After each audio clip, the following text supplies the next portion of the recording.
It is 3:17 a.m. The city outside is finally silent. The traffic has died down. The notifications have stopped.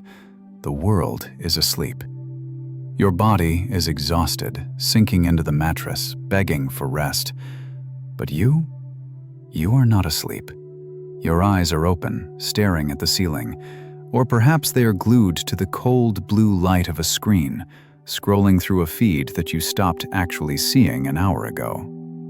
You are not in your bedroom anymore. You are on a battlefield. It starts innocently enough, a whisper, a sudden memory of something awkward you said in a meeting 3 days ago, a flicker of worry about an email you forgot to reply to, a bill that is due next week. But the mind is a cruel architect. It takes that single brick of worry and, within seconds, it builds a prison. The whisper becomes a noise. The noise becomes a cacophony. Suddenly, you are time traveling. You are 5 years in the past, dissecting a relationship that ended, replaying every argument, analyzing every mistake, searching for clues that don't exist. Then, you are 10 years in the future. You are imagining a catastrophe that hasn't happened. You see yourself losing your job. You see your health failing. You see yourself alone. You construct elaborate scenarios of failure. You draft arguments for confrontations that will never take place.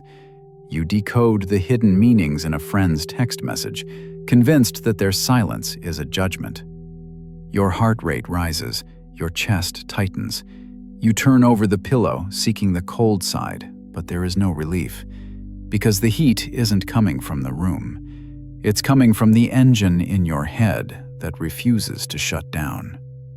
We have many names for this condition. Doctors call it anxiety. Therapists call it rumination. The internet calls it overthinking. But let's call it what it really is: a betrayal. Your mind, the most sophisticated tool in the known universe, the instrument that built pyramids and split the atom, has turned against its master. Instead of solving problems, it creates them. Instead of being a sanctuary, it has become a torture chamber. And if you are listening to this, you know exactly what this paralysis feels like. You know the exhaustion of running a marathon every single night without ever leaving your bed. We tend to make a mistake about this pain. We think it is unique to us. We think it is a modern disease, a byproduct of smartphones, social media, and the 24-hour news cycle. We romanticize the past. We imagine that life in the ancient world was simpler, quieter, slower. We are wrong. Travel back with me, 2,000 years, to the height of the Roman Empire. Take Seneca.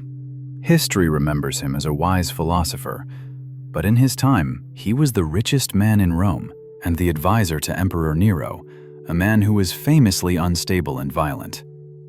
Every morning, when Seneca walked into the palace, he did not know if he would be praised or if he would be ordered to commit suicide before dinner. Imagine the stress. Imagine the overthinking. Every word he spoke had to be calculated, every glance analyzed. He lived under the shadow of the sword for years. Or take Marcus Aurelius, the most powerful man on earth, the emperor. He didn't live in a palace. He spent almost his entire reign in a tent on the muddy front lines of a war that never ended. He was surrounded by incompetent generals. His treasury was empty. His wife betrayed him. His own body was failing him, racked with chronic pain and sickness. At night, while the camp slept, he sat alone by a flickering candle, carrying the weight of the entire known world on his shoulders. How did they survive? How did they not crack under the pressure? How did they find the calm to sleep at night when death was literally waiting outside the tent flap? They survived because they forged a weapon. They didn't use philosophy to escape reality. They used it to endure reality. They developed a mental operating system, a code designed to do one specific thing: to filter out the noise, to separate the terrifying illusions of the mind from the hard facts of reality. They realized that the human mind has a flaw, a bug in the system. And Seneca, in a letter to his anxious friend Lucilius, diagnosed this flaw with a single sentence that echoes through the centuries. A sentence that is the key to unlocking your prison cell. He wrote, "We suffer more often in imagination than in reality." Think about that. More in imagination than in reality. The Stoics discovered that there are two wars being fought. There is the war happening in the world, the bills, the conflicts, the events.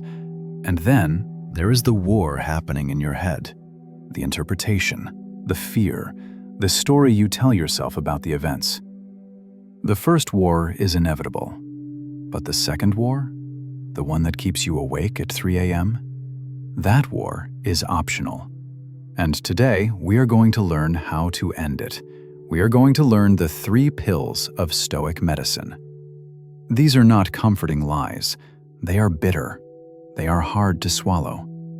But they work. Are you ready to stop the noise? To cure the disease, we must swallow the first pill. The Stoics called it the dichotomy of control. This is not a suggestion. This is a law of physics for the human mind.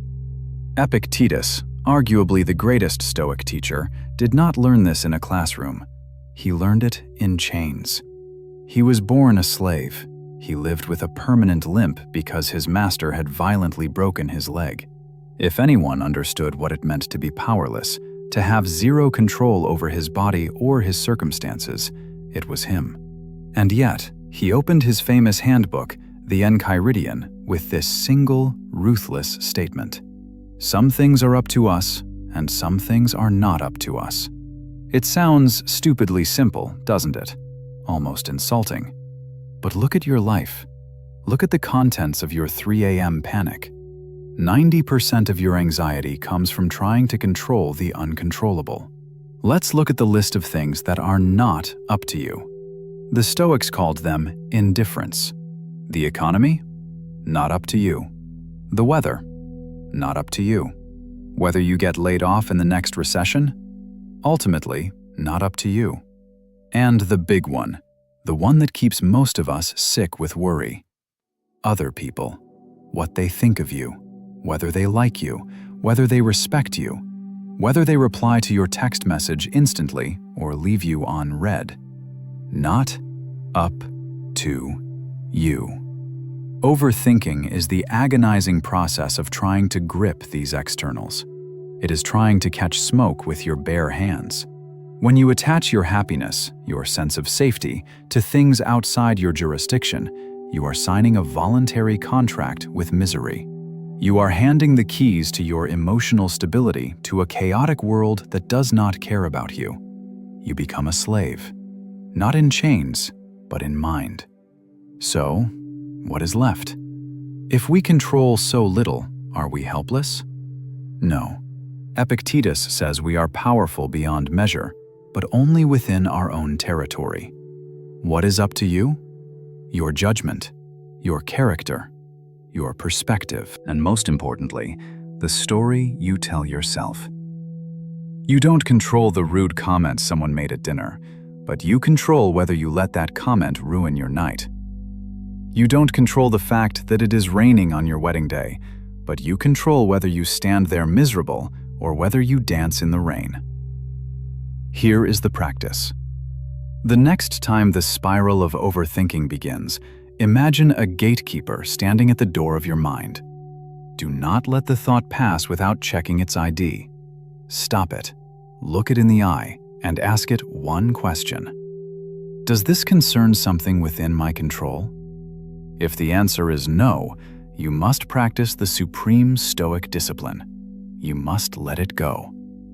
Not because you are lazy, not because you don't care, but because worrying about it is as useless as shouting at the sun for setting too early. Let it burn outside the walls. It cannot touch you unless you open the gate. But I know what you are thinking. Okay, I understand control, but I am still afraid. I am afraid of the future. I am afraid of losing what I have. This brings us to the second pill, and this one, This one is bitter. Modern self-help books will tell you to think positive. They tell you to manifest success, to visualize only the good outcomes, to push negative thoughts away. The Stoics would say this is dangerous nonsense. Trying to suppress negative thoughts just makes them stronger. They lurk in the shadows of your subconscious, growing into monsters. Fear thrives on ambiguity. Fear feeds on the unknown. So, the Stoics prescribed a radical technique. They called it Premeditatio Malorum, the premeditation of evils. Don't run from the darkness. Turn around and walk directly into it. Don't just vaguely worry about bad things happening. Sit down, close your eyes, and visualize the specific catastrophe you are so afraid of. Are you afraid of losing your job? Okay, visualize it. See the meeting with HR. Hear the words, "We have to let you go." Feel the cold pit in your stomach. See yourself packing your box. See your bank account dwindling. See the rejection letters. Are you afraid of a breakup? Visualize it. See the empty apartment. See them with someone else. Feel the silence of the phone. Why would you do this? Why would you torture yourself? It sounds masochistic, but it is actually the ultimate anxiety killer. When you drag the monster out of the closet and into the light, you realize two things. First, you realize that the event is rarely as catastrophic as your vague 3 a.m. nightmare made it seem. The monster is smaller in the daylight. And second, and this is the most important part, you realize that if it happened, you would still be standing. You would cope. You would figure it out, just as you have figured out every other difficulty in your life up to this point. Seneca said, "He robs present ills of their power who has perceived their coming beforehand." Anxiety is a sneak attack. It relies on surprise. But you cannot be ambushed by a disaster you have already lived through in your mind. By practicing Premeditatio Malorum, you are not being a pessimist. You are putting on armor. You are saying to the universe, "I have seen the worst you can do, and I am still here. I am ready." You strip the fear of its power.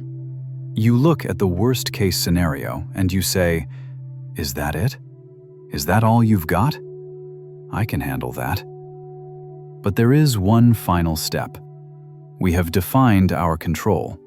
We have faced our fears.